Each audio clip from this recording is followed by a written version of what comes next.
আমার কাবাগরটা বানানোর ভিডিওতে একটা আপু কমেন্ট করেছি মদিনা বানাতে। তো আজ সুপার ক্লে দিয়ে পবিত্র মদিনা বানাবো। যেহেতু আমি হিন্দু ধর্মাবলম্বী তাই মদিনা সম্পর্কে আমার তেমন কিছু জানা নেই।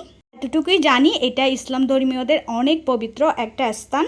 আর তাই তোমরা আমার ভুল ত্রুটিগুলো ক্ষমা দৃষ্টিতে দেখবা। প্রথমে আমি সবুজ কালারের ক্লে দিয়ে একটা গম্বুজ বানিয়ে নিয়েছিলাম। তারপর দুইটা লম্বা দড়ির মতো বানিয়েছি, যার মধ্যে একটা মোটা ছিল আর একটা চিকন ছিল। তারপর একটা চারকোনা শেপের মতো ঘর বানিয়ে তার সাথে অ্যাটাচ করে দিয়েছি গম্বুজটাকে। আর এরপর আমি মিনারটা বানিয়ে নিয়েছি তিনটা পার্ট করে।